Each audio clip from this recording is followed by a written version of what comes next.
The courtroom was silent until the gavel struck. Mrs. Delilah Peterson, guilty, life without parole. The words echoed like chains closing.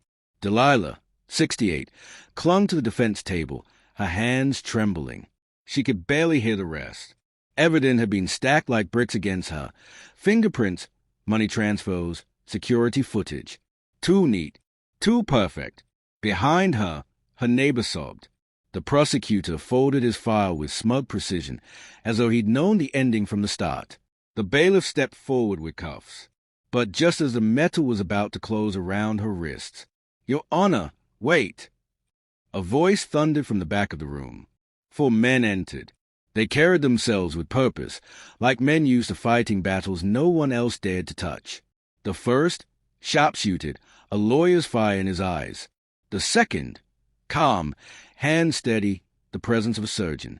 The third, measured, analytical, a builder of systems. The last, a journalist, carrying documents like weapons. They stopped before the bench. Judge Harrison, the eldest, said firmly, "My name is Daniel Reed. With me are Dr. Michael Cole, Timothy Shaw, and Ethan Brooks. We are not just professionals. We are Mrs. Peterson's sons. 20 years ago, she saved us. Tonight, we return to save her." The gallery gasped. The prosecutor leapt to his feet. "This is irregular." "Give us 10 minutes. Daniel cut in. "That's all. 10 minutes to show the truth." The judge hesitated, staring at the 4 men, then at Delilah. Finally, he struck his gavel. 10 minutes. And the flood began. Timothy connected a drive to the courtroom screen, showing metadata failures, mismatched timestamps, video splices invisible to the naked eye. Michael laid down medical records, surgical scars that didn't belong to the supposed victim. Ethan unrolled blueprints and FOIA requests, exposing money trails leading to shell corporations. Finally, Daniel delivered the strike. The man at the center of this case was never Eddie Castanos.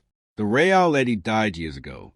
The figure in these files was Marcus Webb, a fraud, a predator, and the man who framed our mother. The courtroom erupted. The judge leaned forward. "You're saying the victim himself never existed?" "That's correct, Your Honor. He wore a stolen name for 2 decades, and tonight he tried to bury the woman who stood in his way." The judge raised his gavel once more. "This court suspends the sentence. All evidence will be reviewed. Judicial police will protect the defendant and presenting parties until the hearing resumes." The bailiff froze, handcuffs dangling. Delilah exhaled. For the first time in years, she felt air fill her lungs without the weight of despair.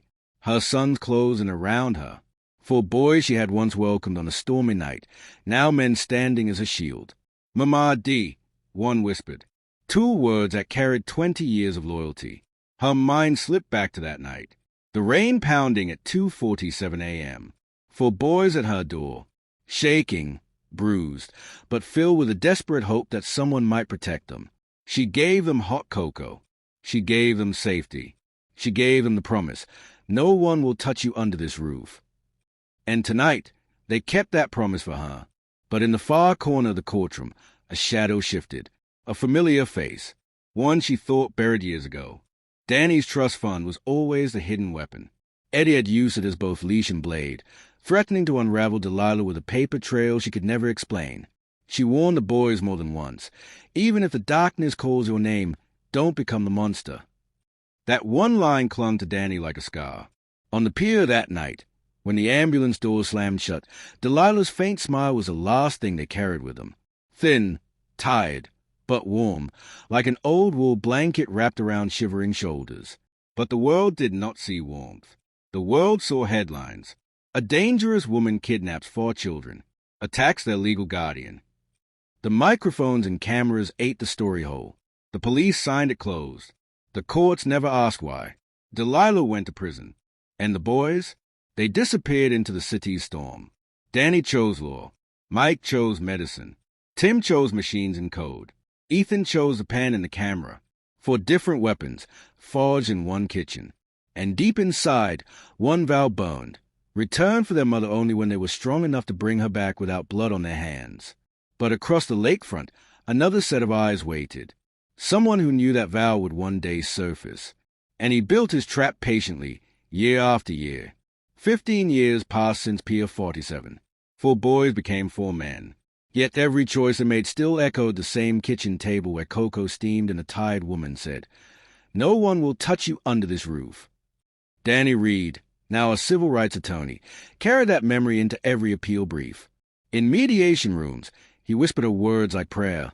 Justice doesn't walk to you. You drag it out into the light. Dr. Michael Cole cut through the chaos of trauma wards, his hand saving strangers for hours at a time. To every young resident, he repeated the same mantra: no decision is worth making if it sacrifices an innocent life. Tim Shaw turned Nexus Dynamics into an empire built on data integrity. Hash strings, timestamps, digital signatures. He obsessed over them, convinced the truth of a man's life could bend or break by a fraction of a second. Ethan Brooks built Fairwatch, a nervous system of citizen writers, librarians, street photographers. His motto hung above his desk: whoever holds the MIC holds a story. Give it to the voiceless. Then came a letter. All 4 received it the same morning. The handwriting shook, but the message pierced. Tomorrow marks 15 years since Pier 47. The man who called himself Eddie may be released early. I fear he is not finished with you. Don't let the darkness break your hearts. Delilah. Danny froze.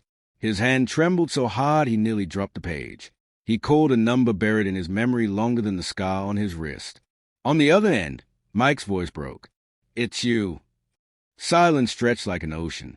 Meet halfway. A diner. No one else. And so they did. A Kansas City diner, neon flickering, plastic tables worn down by years of truckers.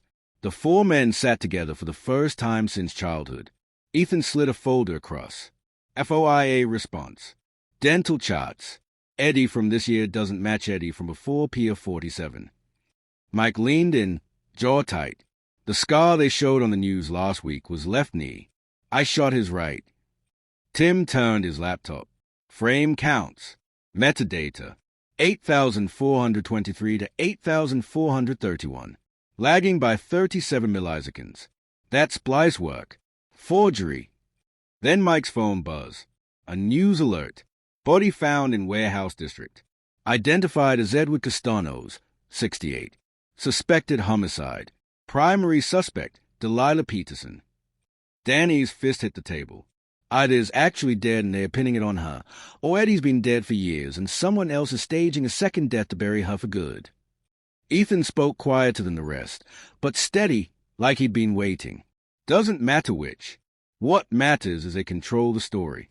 We take it back. That's the only way she lives. He slid another paper toward Danny. Contacts, independent outlets, lawyers, archivists. Fairwatch is ready. But without Tim's data and your legal shield, it won't hold. Danny nodded slowly. First we go to court. Win a stay. Buy time. Then we unravel everything. And so they did. 10 minutes before Judge Harrison. Just 10 minutes. They tore the case open. The cuffs froze midday. A stay was granted. By 2 p.m., the court reconvened for evidentiary review. But at noon, Danny's phone chimed. Encrypted email. Tim glanced once and muttered, military-grade key. The message read, Your mother has 48 hours. Meet where it all began. Only you, old friend. Danny read it aloud. Mike placed a hand on his arm. Don't bring a gun. Ever. Tim, bring data. Ethan, bring light. And the public. And so, that night, they returned. Pier 47 again.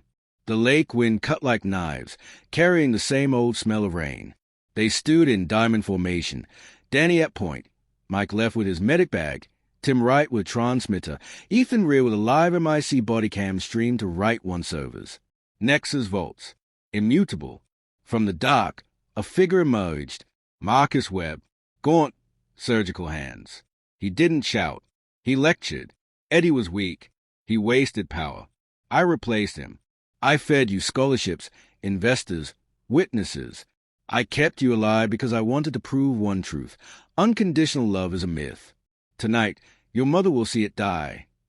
You're alive, Ethan said, voice low but cutting. 3 outlets. 1 volt. You can't erase it. Tim pressed a switch. Floodlights blazed. Then glitched. Marcus's malware had already poisoned the circuits. Gunmen appeared above the containers. Sirens wailed. This time, not late, dozens of squad cars. Detective Kowalski had taken Ethan's warning seriously. Marcus tilted his head, smiling. Pretty, but not enough. His signal went into the shadows. SWAT stormed in. Gunmen pinned.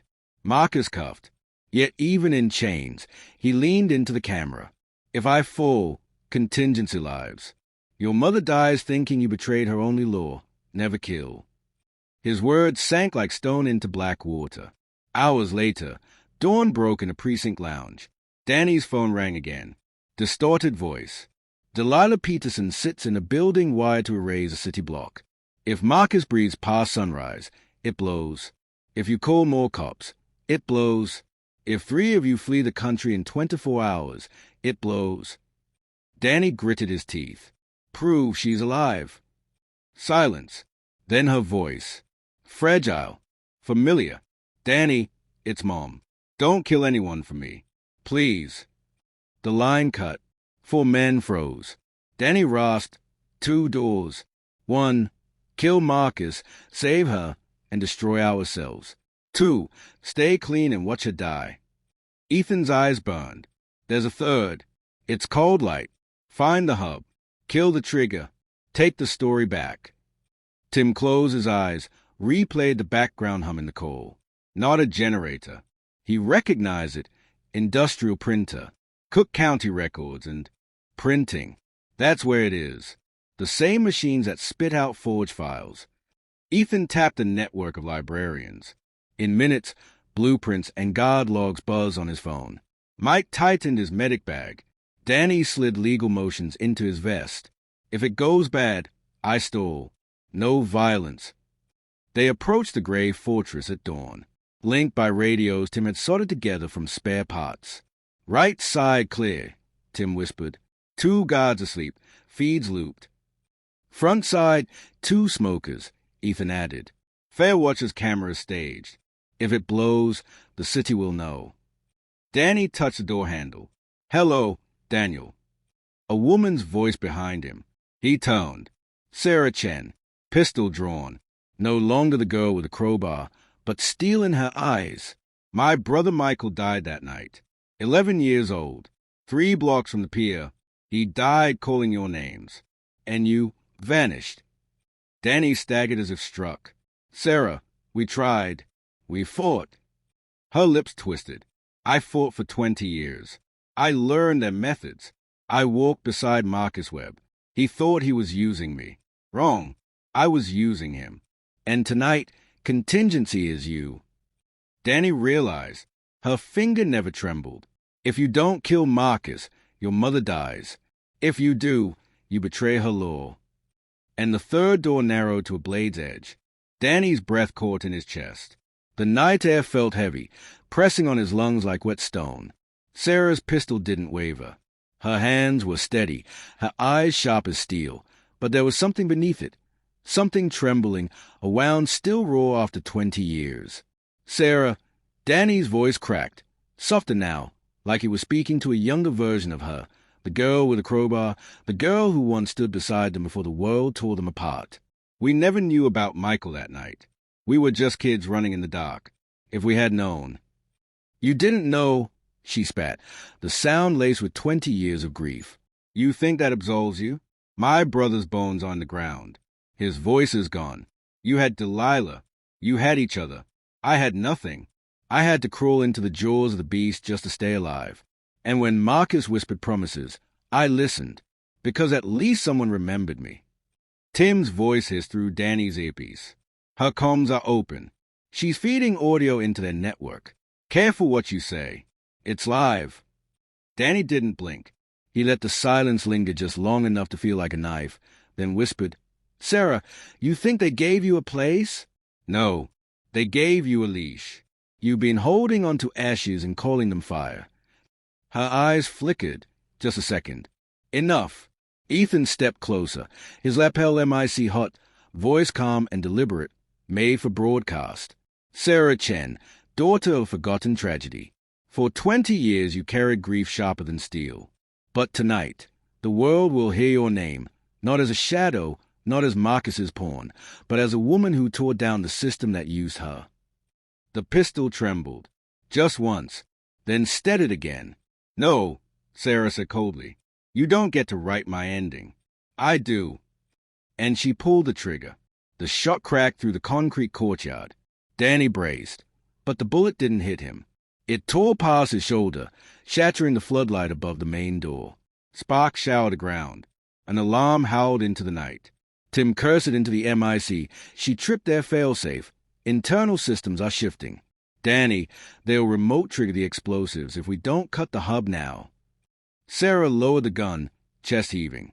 Her eyes burned with something like defiance, something like freedom. "I opened the door for you. Go. But know this, if you fail, your mother's blood is on your hands." She threw the pistol at Danny's feet and vanished into the shadows before anyone could stop her. The four of them stood frozen for a heartbeat, the alarm still screaming overhead. Mike snapped first. "We move. Now." Inside, the records and printing building was a maze of steel staircases, humming machines, conveyor belts, and miles of file cabinets. The hum of the massive industrial printers was deafening. Every few seconds, the thump of paper stacks echoed like a drumbeat. Tim tapped furiously at his laptop as they pushed forward. Encrypted signals are bouncing through dummy servers. The command hub is here, but it's laid redundant triggers, decoys, tripwires. This isn't a bomb threat. It's a symphony of failsafes. "Plain English." "Tim," Ethan barked. "Plain English." Tim snapped back. "If we cut the wrong line, the whole block goes sky high." Danny slammed his palm on a cabinet. "Then we don't cut the wrong line. Find me the right one." Mike, ever calm even with death breathing down their necks, swept the corridors. His eyes caught faint smears of dust disturbed near a locked service door. "Hey!" He kicked it open. The room inside was colder, quieter. In the center sat a black metal crate wired into a nest of circuits. Red digital numbers blinked across the top. 1 hour, 18 minutes, and 44 seconds. The countdown had begun. Tim's face drained. That's not just explosives. That's biometric encryption. The trigger is bound to Marcus Webb's pulse. As long as he's alive, the system listens to him. If his heart stops, the failsafe detonates. The room went silent. Danny's stomach turned. The impossible choice returned, sharper than before. Kill Marcus to save Delilah, or keep Marcus alive and let the bomb decide. "No," Ethan whispered, his eyes scanning the blinking lights, the layers of wires, the machine itself. "No, there's always a third door." Tim's fingers flew across his keyboard. "Talk to me." Ethan's voice dropped to a growl. "We don't kill Marcus. We don't spare him. We erase him. Digitally. If the system believes his pulse is flatlined, but his body still breathes, we win. Feed it ghost data. Override the biometric handshake." "That's insane," Tim muttered. But his eyes lit up like he was already building it in his head. We'd need a live capture of his vitals, then mirror it, filter it through synthetic waveforms. Mike cut in. "How long?" 10 minutes if I had a lab," Tim snapped. "He? Maybe 5. Maybe it all blows in my face." Danny looked at the countdown, 1 hour, 17 minutes, and 3 seconds. He tightened his tie, the weight of Delilah's words pressing against his ribs. "Even if darkness calls your name, don't become the monster. Then we give you 5 minutes," Danny said. "No more. Ethan, keep the story live. Mike, you're on Marcus if they bring him in. I'll stall whoever's pulling the strings." For a moment, the four of them locked eyes. No words, just the scar they all carried, burning again. And then they moved.